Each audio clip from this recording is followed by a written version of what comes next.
Do you like video games? Because the Steam Summer Next Fest is here, and there are plenty of games available. But the question is, what game is worth your time? That's why I spent 6 hours playing tons of demo games to tell you which game is definitely worth your time,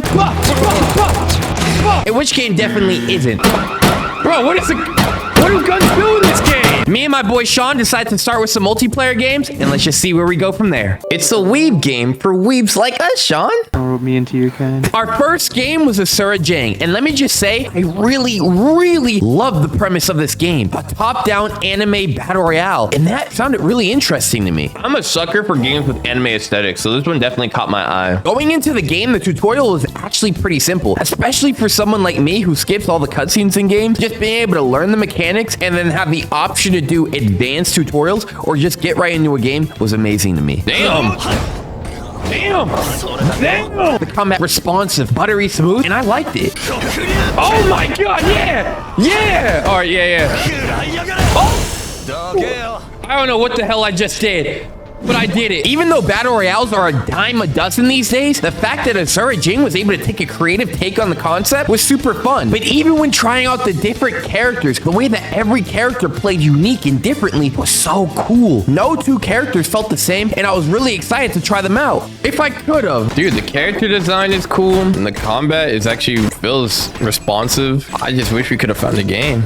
I couldn't find a game even after 10 minutes. So while the game in concept is really cool, it's kind of worrying for the game's future when already 3 days into the demo, no one's playing. That's concerning. Especially even more concerning is another competitor. This month on the 20-something, Battle Crush is coming out, which is a top-down action third-person battle royale game. Will AsuraJang last that long? I don't know. I really enjoyed the game, but we can only wait and see. But overall, I really like this game, and if this seems like it suits you, definitely keep your eye on it. But first, let's extract ourselves over onto the next game, Level 0 Extraction. I can confidently say the game was interesting. I told you, the people who did Hello Neighbor are making an extraction shooter. This is sus as hell. It's kind of weird. Here's how it goes in extraction shooters. You and a buddy, you drop in a lobby, collect loot, and get your butt out, all while trying to survive playing against other players who are trying to do the same. But in this game, you're going against monsters. Cool. Oh no. Or sometimes your teammate if you can't hit a shot.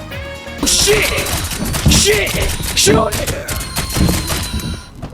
Friendly fire. Friendly shits may lead to a ban. I'm not gonna lie. I shot the hell out of you. It said friendly fire. The demo was generous with the items it gave us, especially since we were trying things out. But my god, the game run like a bit miner, chugging along and slowing down the stream in the main menu.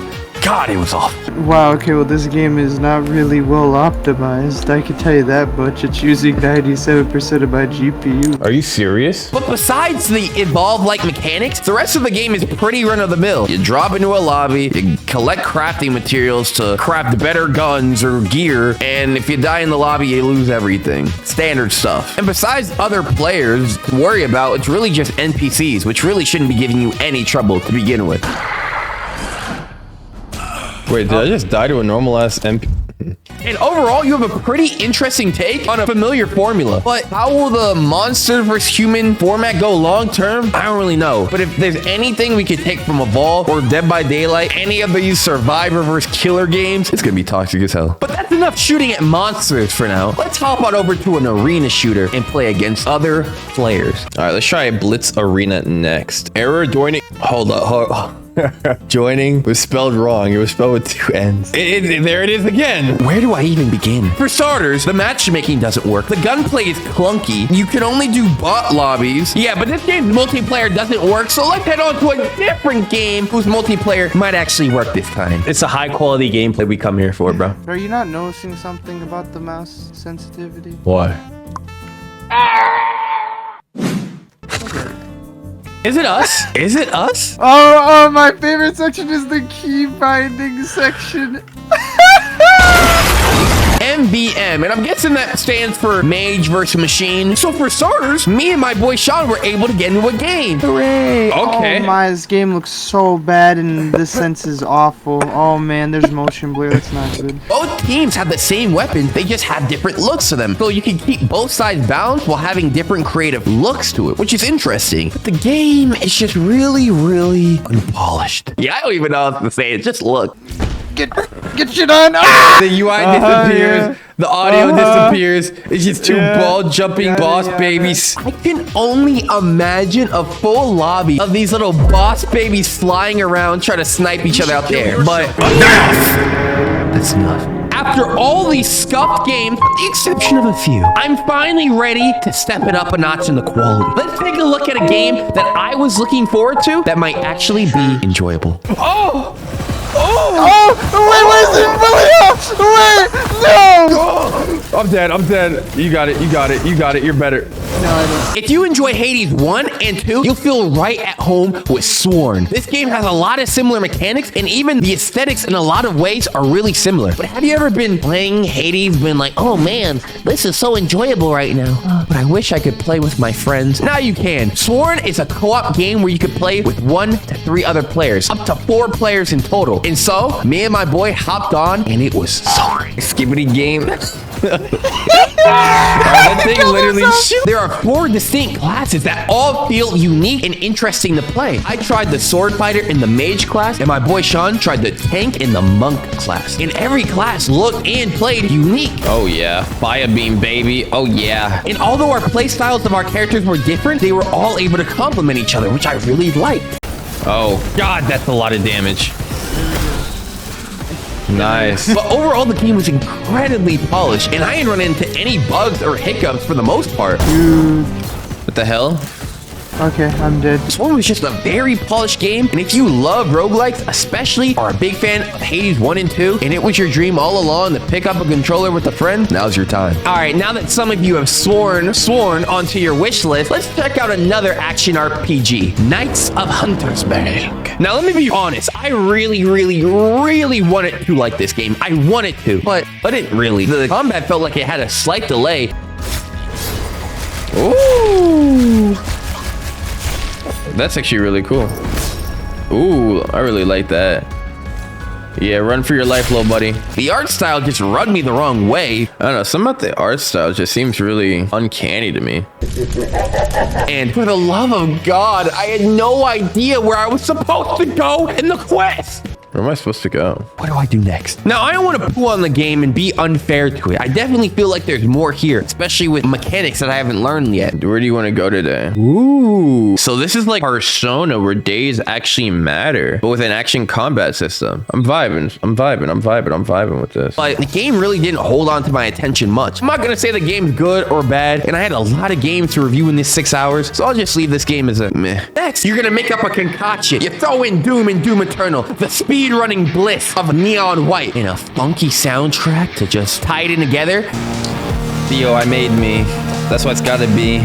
About to kill them all and their babies. And you got Iron Beast.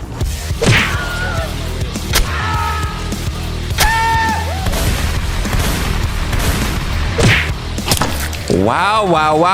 I hate cutscenes. I absolutely despise it. But I have to say, this game's presentation hooked me in, man.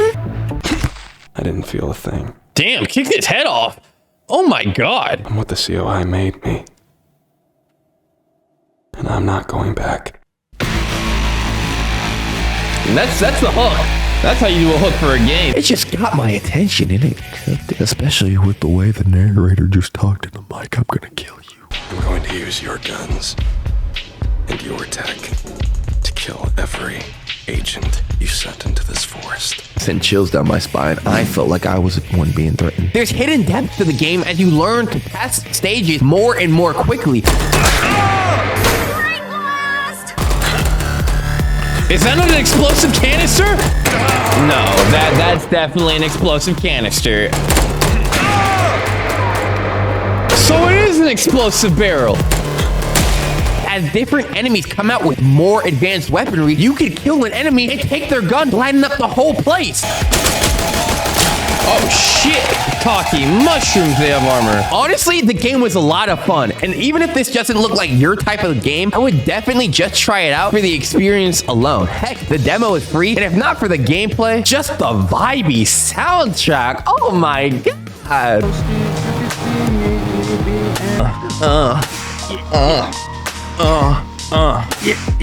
Overall, I Am Your Beast was a circus of fun to play. But up next, we got a carnival. The illusion of carnivals. What do you think of when you play an RPG game? The interesting characters, creative design of them, or the deep world lore? Well, I hope that's all you imagined in your RPG video game, because any semblance of a game I cannot find here. Why can't RPG just have me start off killing things, bro? Pat, a toy block, nice. Surely it's not gonna make me find everything with the star, right? But don't get me wrong, this game oozes style and presentation. I just wanted to go and bust a nut right on the screen from how beautifully presented this game is. Cool. Quirky characters. Quirky, cool characters. Nice. I want to play the game now. The way the music can match the tone from cheery and whimsical to dark and eerie just like that. Where did you take us? Why did you attack us? The devs really knew what they were doing when having a tone set. But that's the thing. This game is listed as an RPG. An RPG. When do I get to play the game in the role play? When? Well, I can look for stars on the map. I can run upward while hands chase me. But surely there has to be more, and there is. Hallelujah. We have combat. What's the combat? Let's take a look. Long press. Surely that's not the combat. A long hold E.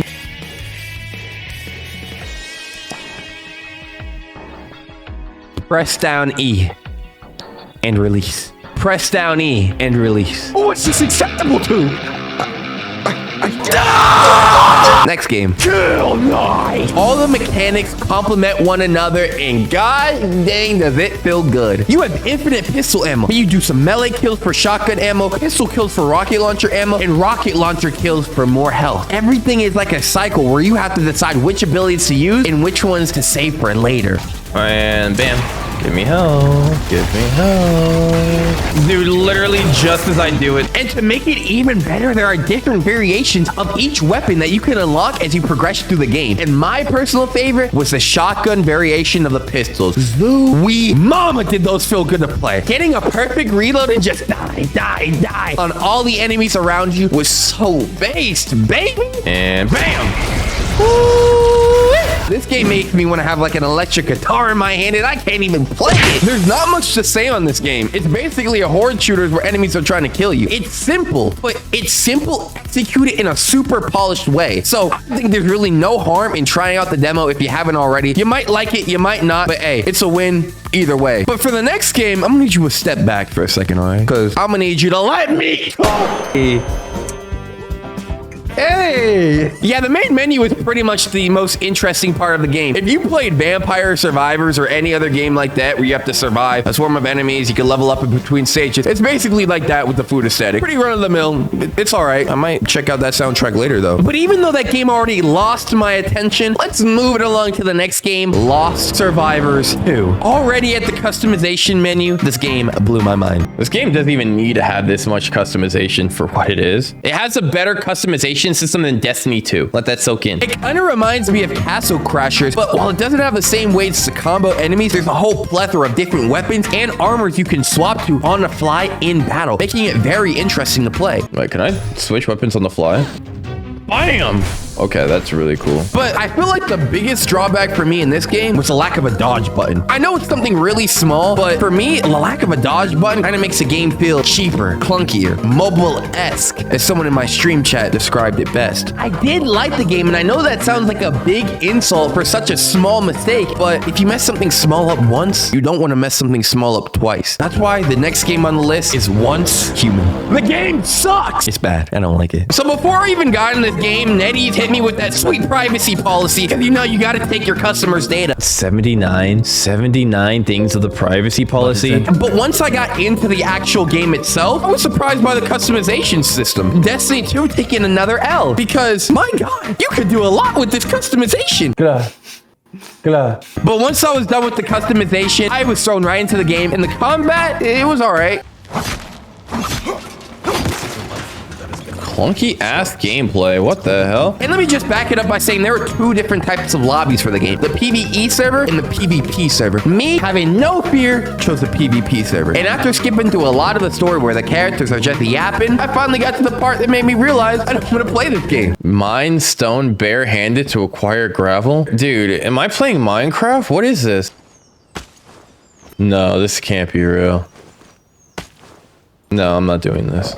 Yeah, I was already turned off. A lot of the trailers were showing the combat. In a combat game, if part of it is collecting and survival craft mechanics, I've already lost interest. I don't want to. But maybe if you enjoy games like Rust with the survival mechanics, but it's pretty and polished looking, you might enjoy this game. I didn't. Yeah, screw you, Netties. So after playing around with the booby slider, let's turn down the audio and try our next post-apocalyptic game, No More Noise. So for the first impressions of this game, I was expecting something like Project Zomboid. For this demo, the objective is actually pretty simple. Go to the store, pick up some medicine, head back home. Easy enough. Bro, what do guns do in this game? Not one of them is dropping. No one. So after that little hiccup was over, I was finally able to make it through the game, and by God. That's the whole demo? You walk to a store, get medicine, walk back? Is that acceptable to you? The gun doesn't work, you can't pick up anything.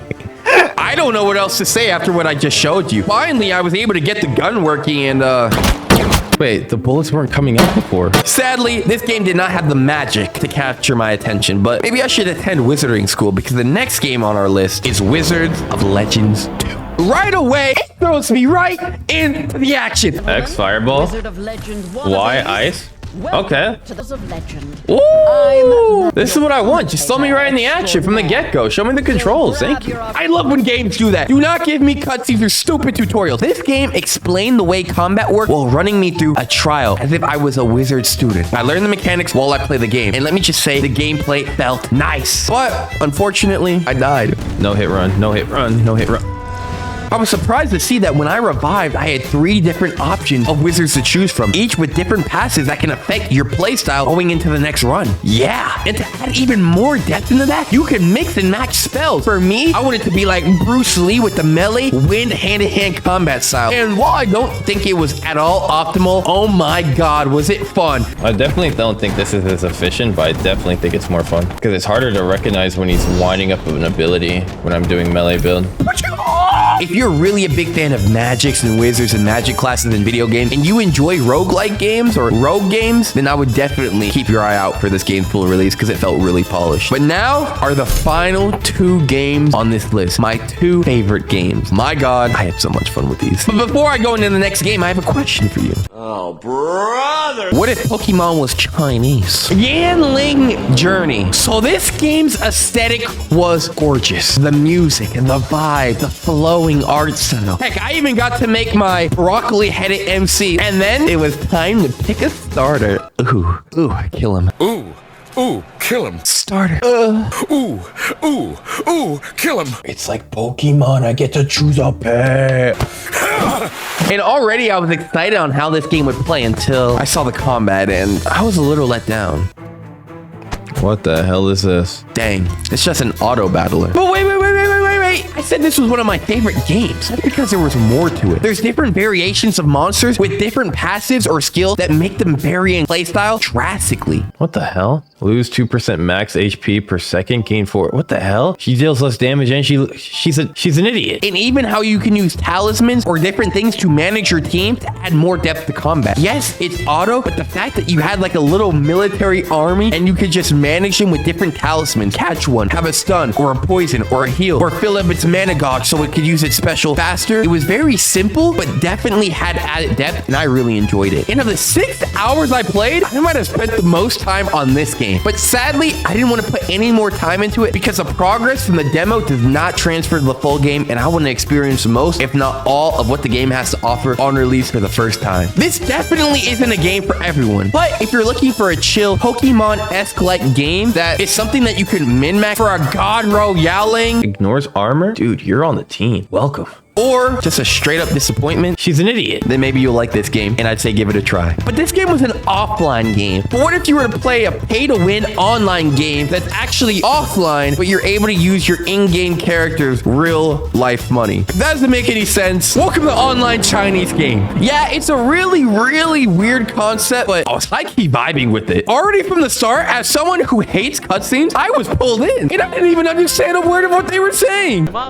彩礼30万。 You know, it's still better than Genshin and Wuthering Wave cutscenes, though. The fact that the game was able to entertain me to this degree, even having me laugh my butt off at times, just goes to show how good this game is. Have you ever played those mobile games that are super pay to win, where they have VIP packages, limited time deals, this and that and that and this, and yeah, you can buy all that. Wait, what? Yeah, you can literally become the pay to win whale you've always dreamed of becoming, buying all of these premium packages. The only thing is, you're spending your in-game character's money, meaning you have to pawn off your valuable items or head your butt to work off your debt you've accumulated. I don't want to go too deep in the game because, again, hopefully when this game comes out on full release with an English translation, fingers crossed, I can really experience the game anew for the first time and try it out for myself. But that is a bunch of Steam Next Fest summer games I tried out, and boy, it was a lot. But I really enjoyed myself, and I hope you guys enjoyed watching too. And make sure to check out the last video I did about killer clowns, and here's a video that YouTube thinks you'll like. Thanks for watching. Deuces, boys.